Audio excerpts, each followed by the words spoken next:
할렐루야. 아멘. 오늘도 우리에게 필요한 말씀 하나님께서 주실 줄 믿고 믿음으로 말씀 전하도록 하겠습니다. 화면 하나 넘겨주시면요.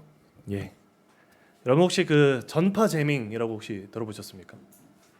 찾아보니까 뭐 제밍이라고도 하고 또 스푸핑이라고도 하더라고요. 우리말로 바꾸면 뭐 한 전파 교란 한 요 정도로 번역할 수 있을 것 같습니다. 여러분들 영화 보시면 이런저런 영화들에서 꽤나 자주 등장하는 것인데 무전이나 핸드폰 신호를 교란해서 서로 소통이 이렇게 불가능하게 만든다거나 아니면 아예 신호를 가로채서 마치 내가 원래 통화하던 사람인 것처럼 뭐 통화를 한다든지 뭐 이러한 기술입니다. 이거를 약간 그 무기로 바꾸면 미사일을 쐈는데 중간에 전파를 교란해서 미사일이 원래 의도하던 그 목적지가 아니라 다른 곳에 떨어지게 한다거나 아니면 그냥 공중에서 폭발하게 한다거나 뭐 이런 기술이라고도 합니다. 이 기술은 외부에서 고의적으로 어떠한 특정 신호에 방해 신호를 보내거나 전파 장비의 정상 작동을 방해해서 이렇게 상호 간에 이루어지는 연결을 끊고 고립되게 만들거나 또는 각종 정보, 위치 등에 대한 심각한 오류를 일으키게 만드는 기술입니다. 이 현대전에서는 미사일이나 막 탱크, 뭐 드론 등 첨단 무기들도 참 중요하지만 가장 중요한 우선순위로 꼽히는 게 바로 이와 같은 전자전이라고 합니다. 왜냐하면요, 아무리 대단한 막 첨단 미사일이나 또 뭐 탱크나 뭐 이런 무기들이 있더라도 전자전에서 밀리면 미사일을 어디로 어떻게 쏴야 하는지 또 탱크를 어디에 몇 대를 어떻게 보내야 되는지 아무것도 정확히 파악할 수 없는 혼란스러운 상황에 빠지기 때문입니다. 이와 같은 이유들로 이 현대전에서는 눈에 보이는 탱크, 미사일, 막 전투기들이 전장을 종횡무진하면서 전투를 하지만 또 다른 한쪽에서는 눈에 보이지도 않고 또 소리도 없는 총성 없는 전쟁인 전자전이 이루어지고 있습니다. 여러분 우리가 이 눈에 보이지 않는 전쟁, 뭐 소리 없는 전쟁이라는 걸 생각할 때 우리 그리스도인들은 떠오르는 전쟁이 있으시지 않나요? 안 떠오르시나요? 영적 전쟁이죠. 영적 전쟁. 오늘날 우리 시대의 그리스도인들에게 있어서 가장 큰 도전이라면 바로 우리가 영적인 전자전을 치르고 있다는 것입니다. 오늘날 우리는 우리 한반도 역사상 유례없는 경제적인 부흥과 또 풍요로움, 역사상 그 어떤 세대보다 높은 학력과 지식, 또 역사상 그 어떤 시기보다 자유로운 왕래, 스마트폰과 인터넷을 통한 정보 접근성을 가지고 있습니다. 이와 같은 역사상 유례가 없는 많은 자원과 힘을 가졌음에도 역사상 유례 없이 영적으로 혼란스럽고 영적으로 힘이 없으며 영적으로 시들어가고 있습니다. 이것이 과연 약간 그 옛날 어른들이 이런 말씀 많이 하셨죠. 등 따숩고 배불러서 그렇다. 과연 그럴까요?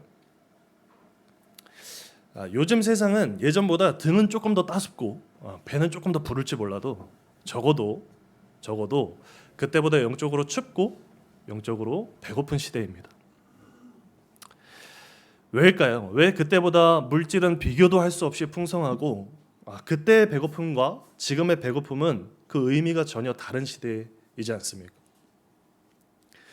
저는 그 원인으로 바로 우리가 영적인 재밍, 영적인 전파교란이라는 영적인 전자전을 겪고 있다는 사실을 인지하고 있지 못하기 때문에 그렇다고 생각합니다.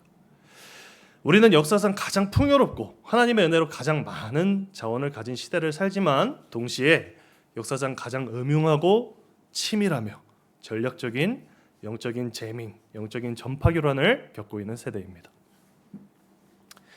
이 영적 전파교란의 의도와 여러분 목적은 무엇일까요? 최종적인 목적은 바로 앞서 말씀드린 바와 같이 우리의 고립입니다. 완전한 고립. 마치 영화 속에서 이 전파교란에 당하게 되면 각종 막 허위 정보, 나의 위치도 어딘지 모르게 되고 어디로 가야 할지 또 뭘 해야 할지 아무것도 모르게 되고 막 혼란에 막 더하게 되는 것처럼 이 영적인 전파교란의 목적은 바로 우리로 하여금 영적인 고아와 같은 상태에 이르게 만드는 것입니다. 우리가 완전한 외부로부터의 단절, 고립이 되는 것이 그들의 목적인 것이죠. 여러분 그렇다면 여기서의 고립은 무엇으로부터의 고립일까요? 무엇으로부터의 고립일까요? 무엇으로부터의 단절일까요? 여러분? 바로 하나님으로부터의 고립입니다. 일단 영적인 고립이 완성되면 인간의 죄성은 인간 스스로를 자멸로 이끌기 때문입니다. 일단 영적인 고립이 완성되면 인간은 무엇이 진짜이고 가짜 정보인지, 무엇이 생명이고 죽음인지 분별할 힘이 없기 때문에 생명 대신 하나님을 거부하고 방종과 무책임을 자유로 착각하기도 하고, 인생과 세상을 바라보는 이렇게 거시적인 안목과 준비보다는 당장의 자극과 쾌락, 이익을 쫓는 무지와 어리석음에 매이게 됩니다. 화면을 또 하나 넘겨주시면 여러분 아시는 분들은 아실 거예요. 저명한 기독교 변증가인 C.S. 루이스는 그의 저서인 스크루테이프의 편지에서 딱 벌써 표지에 사탄처럼 생긴 애가 이렇게 앉아서 이렇게 뭔가를 생각하는 것처럼 이렇게 하고 있죠. 사단이 사람들을 하나님으로부터 고립시키기 위해 어떻게 움직이는지 매우 실감나고 통찰력 있게 표현해냈는데요. 최근에 제가 이 책을 또 한번 읽어봤는데 정말 그냥 책 전체가 막 통찰력이 막 철철 넘칩니다. 그 중에서 제가 한 부분을 좀 읽어드리려고 해요. 한번 들어보셨으면 좋겠는데, 참고로 여기서는 두 명의 악마가 등장합니다. 한 명은 책 이름이 스크루테이프의 편지잖아요. 한 명은 고참인, 되게 이렇게 나이가 많고 경력이 많은, 여기서는 뭐라고 부서의 차관이래요. 차관. 그러니까 어떤 막 악마의 어떤 뭐랄까요, 뭐 전도부라고 할까요? 얘네는 거기에 약간 차관, 장관 다음이죠. 그러니까 굉장히 급이 높고 노하우가 많은 삼촌 악마인 스크루테이프가 이제 막 신입으로 들어온 조카입니다. 근데 신입 악마인 워무드에게 어떻게 하면 인간들을 유혹할 수 있는지 어떤 노하우를 주는 그런 편지 형식으로 되어 있습니다. 그리고 또 한 가지는 이들은 사람을 환자라고 표현합니다. 환자. 왜냐하면 이들의 입장에서는 아직 완전히 고립되거나 실패로 확정되지 못한 사람들은 약간 어디가 아픈 사람들이기 때문에 그렇습니다. 참고하고 한번 들어보시죠. 제가 한번 읽어드리겠습니다. 한 부분을. 언젠가 내가 맡았던 환자는 골수 무신론자였는데 대형 박물관에서 책 읽기를 즐겼지. 그런데 하루는 책을 읽고 있던 환자의 생각이 영 잘못된 방향으로 흘러가는 꼴이 보이더구나. 아차 하는 사이에 원수가 내 환자 곁에 바짝 달라붙었던 게야. 여기서 원수는 누굴까요? 하나님, 하나님, 예수님, 성령님. 마치 정신을 차릴 새도 없이 20년 동안이나 공들여 쌓아온 탑이 통째로 흔들리기 시작했다. 그때 이성을 잃고 논증으로 방어하려 들었다면 난 아마 완전히 끝장나고 말았을걸. 하지만 내가 그런 바보짓을 할 리가 없지. 나는 그 즉시 내가 제일 만만하게 쥐고 흔들 수 있는 부분을 건드리면서 점심을 좀 먹어야 할 때가 아니냐고 알려주었다. 보아하니 원수가 즉시 반격에 나서서 이 문제는 점심보다 훨씬 더 중요하다고 말하는 것 같더구나. 중요하고 말고. 사실 이건 오전이 다 끝나가는 자투리 시간을 생각하기엔 너무나도 중요한 문제야 라고 맞장구 치자 환자의 안색이 눈에 띄게 밝아진 걸 보면 말이야. 우리로서는 원수가 사람들에게 무슨 소리를 짓거리는지 전혀 엿들 수 없다는 걸 알고 있겠지. 이때를 놓칠세라. 점심 먹고 와서 개운한 머리로 다시 생각하자고 얼른 덧붙였더니 벌써 저마치 문 쪽으로 걸어가더구나. 환자가 거리로 나섰을 때쯤에는 이미 전세가 내 쪽으로 완전히 기울어져 있었다. 나는 석간신문이 나왔다고 외치는 신문파리 소년과 거리를 지나가는 73번 버스를 보여주었지. 그리고 그가 계단을 다 내려서기도 전에 머릿속에 굳건한 확신 하나를 단단히 심어주었다. 혼자 방구석에 처박혀서 책을 읽고 있을 때는 온갖 괴승망측한 생각이 다 들 수 있지만 정신이 번쩍 드는 이 건강한 실제의 삶, 여기서 실제의 삶이란 버스와 신문파리 소년을 가리키는 말이란다. 이 실제의 삶 앞에 그따위 관념들이 무슨 의미가 있냐는 확신 말이야. 환자 자신도 그때가 위험한 고비였다고 느꼈던 모양인지 말로 형용할 수 없는 현실의 체감이야말로 혐오스러운 일개 논리로부터 우리를 보호해주는 궁극적 안전장치라는 말을 훗날 입버릇처럼 내까리곤 했다. 물론 그 환자는 지금 우리 아버지 집에 안전히 거하고 있지. 이제는 내 말을 좀 알아듣겠느냐? 여러분 어떠십니까? 치밀하죠. 사실 신앙의 실력, 믿음의 실력이라는 게 어떤 특별한 은사, 능력 이런 게 아니더라고요. 특별한 은사와 능력은 마치 무기와 같습니다. 아까 먼저 앞서서 말씀드린 것처럼 만약 전쟁을 한다면 미사일, 탱크 이런 것이죠. 근데 말씀드린 바와 같이 하나님과의 영적인 연결, 영적인 통신이 두절되어 버린다면 만약 그 상태에서 미사일을 쏘아 올린다고 칩시다. 그 미사일이 적이 아닌 나에게 떨어지지 말라는 법이 어디 있나요? 내가 보낸 탱크가 포를 쐈는데 그 위치가 정확하지 않아서 적이 아닌 아군에게 쏘지 말라는 법이 어디 있습니까? 가장 중요한 핵심은 바로 연결입니다. 하나님과의 연결. 영적인 근원 대신은 하나님과의 연결됨이 최우선이자 우리 영적 전쟁의 핵심인 것이죠. 우리의 삶 속에 어떤 고난의 상황 속에서 고난이라는 상황을 잘못 해석하도록 유도하는 목소리가 있음을 기억하십시오. 그렇게 잘못 해석해서 절망하고 낙심하고 하나님을 오해하도록 하는 온갖 교란된 허위 정보들이 나의 영적인 무전기 속에서 마치 하나님의 음성인 것처럼, 마치 나를 사랑하는 누군가의 음성인 것처럼 울려 퍼질 때 우리가 취해야 할 가장 첫 번째 행동은 그렇게 울려 퍼지는 정보들의 진위 여부가 아니라 내 통신이 올바른 주파수에 맞춰져 있나, 다른 말로 바꾸면 내가 하나님과 올바른 관계 속에 있나, 내가 하나님을 올바로 바라보고 있나, 이것을 먼저 점검해야 합니다.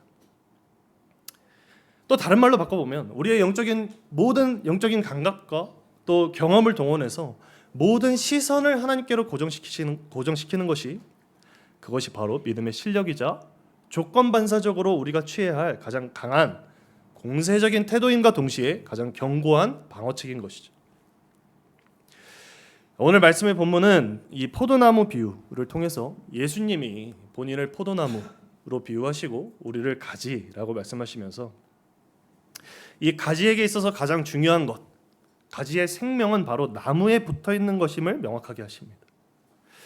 가지가 열매를 맺는 것도 아니고 가지 자체에서 생명이 나오는 것도 아니고 가지가 할 유일한 일은 나무에 붙어 있는 그것이라는 것입니다. 왜냐하면 그래야 가지가 살기 때문이죠. 그래야 가지가 생명을 얻기 때문입니다. 제 경험을 하나 말씀드리려고 합니다.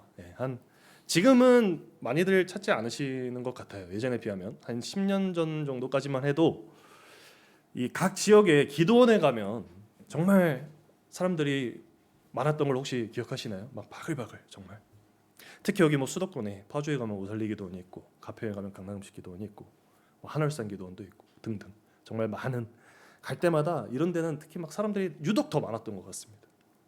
한 15년 정도 전쯤인 것 같아요. 하루는 제가 부모님과 같이 파주의 오살리 기도원에 갔는데 지금은 제가 한 2016년 17년에 갔을 때는 그래도 많이 이렇게 세대 교체가 돼서 지금은 그렇지 않은 것 같은데 그때만 해도 아직 좀 옛날 방식의 약간 그 부흥의 방식의 그런 예배들이 드려질 때라 그때 갈 때도 뭐 또 그렇겠지 하고 그냥 쫓아갔습니다. 그런데 그날은 유독 좀 심상치가 않았어요. 그날은 예배 전에 이렇게 강대상 위에 벌써 조명이 심상치가 않았습니다. 막 미러볼 같은 게 있고요. 또 예배 전에 이렇게 사운드 테스트 같은 거 하잖아요. 음향 테스트 하는데 정말 어디 저 시골의 국도변에 있는 휴게소에서도 나오지 않을 정말 구수하고 찐득한 뽕짝 사운드가 노래방 반주에 맞춰서 막 울려 퍼지기 시작했습니다. 속으로 제가 설마 아니겠지. 예배가 시작되고 여성 인도자께서 이렇게 단상으로 올라오시는데 그리고 딱 이제 찬양을 시작하시는데 그 뒤로 이렇게 흰 원피스 같은 걸 입으신 약간 저희 어머니와 할머니 사이의 연배분들의 권사님들이 대거 나오셔서 빙글빙글 도시면서 찬양이 시작됐습니다. 정말 그렇게 구수할 수가 없는 뽕짝 노래방 사운드에 제가 이름도 잊어버리질 않습니다. 그 찬양팀의 이름 백은혜와 그레이스 찬양단이었습니다. 그날이 6살 때 제가 신앙생활을 처음 시작했거든요. 부모님 따라서 처음으로 경험한 교회 내의 문화 충격의 현장이었습니다. 그렇게 거의 1시간여 찬양이 끝나고 이제 말씀 시간인데 솔직히 말씀드리면 말씀도 영 무슨 말씀을 하고 싶으신 걸까 저분. 그리고 기도 시간이 와서 아시죠? 그 순복음이잖아요, 그죠? 막 뜨겁게 이제 주여 삼창하면서 기도가 시작되는데 이미 저는 완전히 그냥 그러기 상태인 거죠. 그냥 기도할 마음이 1도 없어지는 이미 상태였습니다. 그래서 솔직히 말씀드리면 제가 이렇게 찬양하고 말씀 시간에 옆으로 이렇게 슬쩍슬쩍 봤거든요. 근데 보니까 이미 아버지도 제가 봤을 때 이미 녹다운이 되신 것 같고 주여 하면서 기도를 시작하는데 거기 그래도 꽤 많은 분들이 뜨겁게 기도를 하시는 거예요. 놀라운 건 제 옆에 저희 어머니도 계셨는데 어머니도 뜨겁게 그냥 기도를 하시더라고요. 분명히 제가 옆에서 한숨을 내쉬고 들이쉬고 하는 소리를 한 6번은 들은 것 같은데 그렇게 기도 시간이 끝나고 이제 예배가 다 끝나고 집에 가는 길에 차에 딱 타자마자 저는 막 불평을 쏟아냈죠. 도대체 이게 뭐냐? 이래서 요즘 젊은 사람들이 교회를 떠나는 거다. 도움이 안 되면 방해하지 말든지. 한 30분 떠든 것 같아요, 거의. 30분 신나게 떠들고 이제 불평이 딱 끝나고 제가 생각이 나서 어머니께 물었습니다. 아니 힘들어하시더니 기도는 또 어떻게 뜨겁게 잘 하시던데 괜찮으셨어요? 그러니까 어머니 내가 어떻게 시간을 빼고 이런 저런 환경을 쳐내고 여기까지 와서 은혜 받고 예배드리겠다고 여기까지 왔는데 이런 식으로 방해를 해? 그래 니네 한번 해봐 하는 오기가 생겼다고 하시더라고. 그러면서 나는 그래 한번 해봐. 이거 다 상관없고 뚫어내고 난 예배를 드리고야 말겠어. 은혜를 받고야 말겠어 하는 오기가 발동돼서 기를 쓰고 기도하셨다고 하더라고. 제가 오늘 이 설교를 준비하면서 그때 일이 생각났습니다. 그리고 제가 그때는 몰랐는데 이제는 알고 있습니다. 그게 바로 믿음의 실력이라는 것을. 객관적인 상황의 유불리가 중요한 게 아니라 그 속에서 내가 하나님과 연결되려 하는가 혹은 연결되어 있는가, 그 속에서 내가 하나님과 연결되어 있는가가 중요한 핵심인 것이죠. 여러분 이게 똑같습니다. 지금 우리가 드리는 이 시간 이 예배에서도 또 이제 곧 돌아가 다시 마주하게 될 우리의 반복되는 일상의 삶 속에서도 그 속에서 하나님을 찾아내는 타이밍, 하나님을 발견하는 타이밍이 빠르면 빠를수록 나의 상황과 문제를 하나님과 연결시켜버리는 그 연결이 빠르면 빠를수록 그건 더 이상 나의 상황과 나의 문제가 아니라 가지의 문제가 아니라 나무의 문제가 되는 것이죠. 자, 여러분 그렇다면 이러한 연결은 어떻게 되는 것인가? 우리 남자 성도분들 훈련소, 군대에 가서 훈련소 가시면 그때 아마 가장 많이 들으셨던 말이 있으셨을 거예요. 뭐 시대에 따라서 아마 조금 차이가 있을 것 같아요. 저의 경우에는 훈련은 실전같이, 실전은 훈련같이였습니다. 정말 귀에 젖도록 들은 것 같아요. 이게 무슨 말일까요, 여러분? 훈련을 뛸 때는 실전인 것처럼 하고 그래야 훈련이 의미가 있으니까. 근데 정말 실전일 때는 실전이라는 중압감에 눌리지 말고 마치 훈련인 것처럼 훈련 때 정말 수도 없이 반복해서 했으니까 몸에 기억된 대로 하라는 것이죠. 그런데 여러분 군대는 훈련과 실전이 나뉘어져 있지만 우리 인생에 훈련이 있나요? 날마다 모든 상황이 실전이지 훈련이 어디 있나요? 군대에서 하는 훈련처럼 만약에 훈련하다가 좀 잘못되면 선임한테 좀 한번 깨지고 다시 하면 되는 그런 상황이 우리 삶에는 없잖아요. 매 순간이 실전이고 매 순간이 영적인 실전인 것이죠. 맞습니다. 그런데 하나님이 특별히 지키시는 시간이 있더라고요. 특별히 은혜로 보호하시고 평안 가운데 보내게 하시는 시간이 있습니다. 바로 그 시간을 우리는 잘 활용해야 합니다. 바로 그때 아직 실전 상황이 아닐 때 하나님이 평안으로 지키실 때 영적으로 삶 속에서 철저히 하나님과 동행하는 훈련을 해야 합니다. 평시에 말씀과 기도로 무장해놔야 나의 삶에 비로소 실전이 닥쳤을 때 그동안의 훈련이 빛을 보게 되는 것이죠. 훈련이라는 게 막 대단한 것들이 아니라 저의 경우에는 예전에 어떤 정말 힘든 상황에 그냥 그 상황만 머릿속에 꽉 차서 아무 생각도 없었는데 그러니까 의도하지도 않았고 생각조차 하지 않았습니다. 그런데 예전에 암송해놨던 어떤 성경 말씀이 갑자기 찰나의 순간에 팝업되듯이 혹은 이렇게 뭐 간판에 불이 켜지듯이 제 머릿속에 제 의지와 상관없이 불쑥 올라와서 생각이 날 때도 있었고, 근데 이게 생각해 보니까 우리 성도님들 중에 예전에 우리 중고등부 교사나 부장 집사님 하신 분들 계시죠. 제가 중고등학생일 때 꼭 교회 수련회를 가면 그 조별로 꼭 성경 암송을 해야 밥을 먹게 해주고 그랬거든요. 혹시 기억하시나요? 나중에 군대 가니까 그렇게 하더라고요. 취사장 앞에서 막 구호 외치고 들어가게 하고. 그래서 한 명이 틀리면 막 밥 제일 나중에 먹고 반찬 맛있는 거 막 다 없고 이미. 그때 정말 아유 의미 없다. 이거 도대체 내가 왜 이렇게 해야 되나. 밥 한 번 먹기 더럽게 힘드네 막 이랬었거든요. 근데 그때 암송했던 구절들이 한 15년, 20년 지나서 저를 지키고 보호해 주더라고요. 마치 안전벨트처럼. 또 어떤 때는 이때도 제가 스스로 생각해낸 것이 아닌데 그냥 제 입에 흥얼흥얼거리게 찬양을 넣어주신 적도 있고, 그리고 한참을 흥얼거리다가 문득 생각해보니 제가 어렸을 때 교회에서 이렇게 뭐 금요철야나 이런 걸 할 때 제가 그냥 이렇게 옆에 누워서 자고 있을 때 들었었던 정말 어렸을 때 들었던 그런 찬양의 멜로디를 제가 흥얼거리고 있었던 적도 있습니다.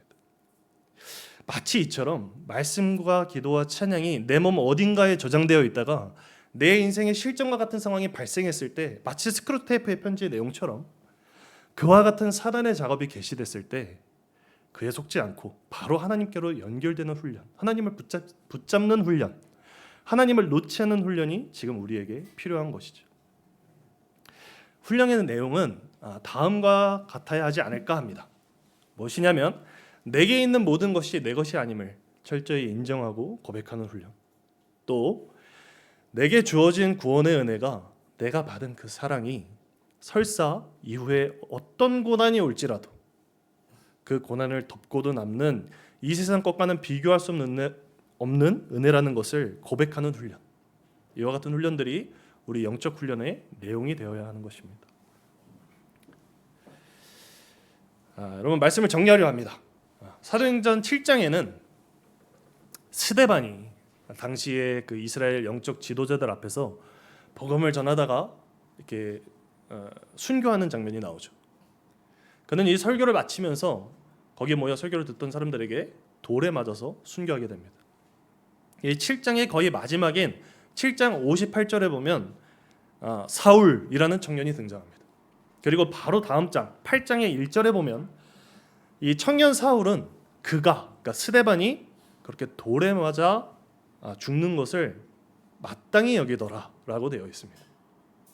여러분, 한번 이 사도행전의 일을 기억하시면서 다음의 사진을 한번 함께 보셨으면 좋겠습니다. 사진을 보시면 이 사진은 IS라고 들어보셨죠? IS. 이슬람 극단주의 무장단체인 IS가 이집트의 콥트 교도들을 참수한 사건입니다. 사진을 보시면 이 앞에 무릎 꿇고 있는 사람들, 주황색 옷을 입고 있는 사람들이 이집트 콥트 교도들이고요. 뒤에 서 있는 사람들이 흑복을 입고 있는 사람들이 이제 IS인데, 그 IS 대원들 중에 저 끝쪽에 한 사람이 약간 황토색 옷 입고 있는 사람 보이세요? 혹시? 그러니까 영상을 보시면 저 사람은 영어로 굉장히 유창하게 합니다. 유창하게 하면서 또 영어로 자신들이 이러한 일을 하는 이유와 목적을 얘기하기도 하고, 또 저기 무릎 꿇고 있는 이집트 사람들에게 야, 니네 신앙을 포기하면 살려줄게 라는 말도 합니다. 하지만 저기 지금 무릎 꿇고 있는 사람들 중에 단 한 명도 신앙을 포기하지 않고 모두 다 저 자리에서 죽음을 맞이했습니다. 자, 여러분, 제가 왜 사도행전의 스데반 사건과 이 IS 사진을 보여드렸을까요? 스데반을 잡아 죽이던 사울, 그가 있던 자리가 바로 저 IS 리더의 자리와 같기 때문입니다. 우리가 아는 사도 바울이 바울 되기 전 사울이었을 때 바로 저 IS 리더의 자리에 있던 사람입니다.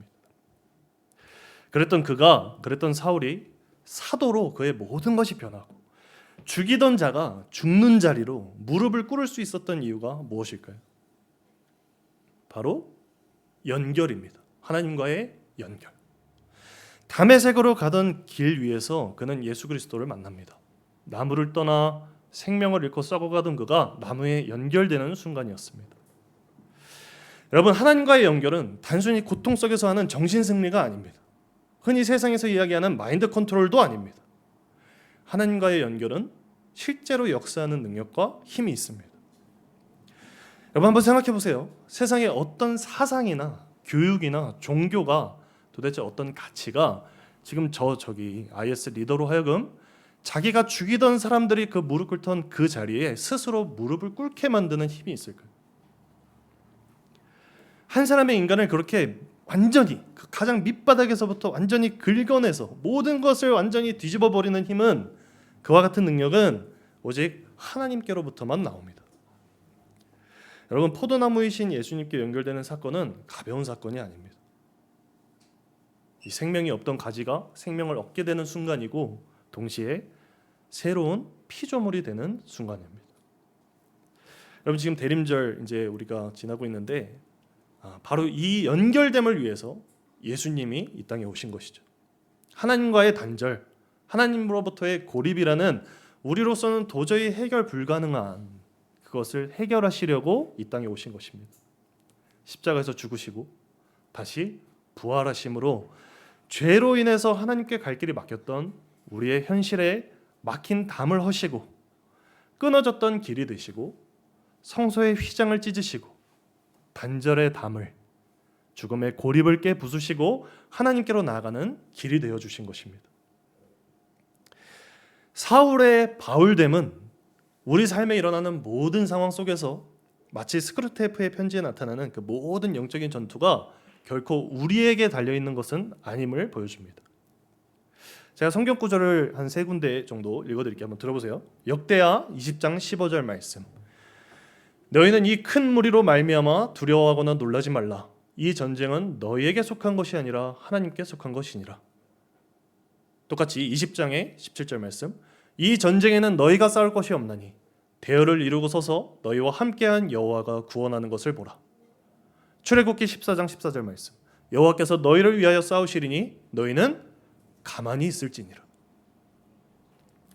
여러분, 일단 우리가 하나님과 연결이 되는 그 즉시 더 이상 우리에게 벌어지는 영적인 전투는 우리만의 싸움이 아닙니다. 하나님의 싸움이 되는 것이죠. 언제나 그렇듯이 여러분, 성경의 어떤 스토리에서도 그렇듯이 하나님이 함께 하시면 이깁니다. 네. 우리가 우리 삶에 일어나는 모든 상황과 문제들 가운데 이것이 영적인 싸움임을 인지하고 하나님께로 그것을 가져다 놓는 믿음의 실력과 믿음의 행동력을 배운다면 이기지 못할 싸움이었고 대적하지 못할 적이 없을 줄로 믿습니다. 오늘 사랑하는 우리 양조부교회 성도님들과 저의 삶이 다시금 길이 되시고 또 진리이시며 생명 되신 예수님께로 연결되며 거기서 그치지 않고 동행하는 삶으로 나아가기를 기도합니다. 아멘. 기도하겠습니다. 하나님, 우리 삶에서 우리의 시선이, 우리의 마음의 중심이 무게감 있게 오직 주님을 바라보길 원합니다. 바람이 불고 파도가 쳐와도 요동하지 않는 반석과 같은 믿음의 고백이 우리 삶에 있기를 원합니다. 조건 없는 사랑이 없고 누구나 자기 권리를 부르짖고 당연하지 않은 것을 당연하게 여기는 이 시대 속에서 세상의 이유와 기준으로는 도저히 이해할 수 없고 도저히 이유를 찾을 수도 없는 형언할 수 없는 조건 없는 사랑으로 나를 품으시고 다시 살리신 그 사랑의 놀라운 감격과 은혜를 기억하게 하옵소서.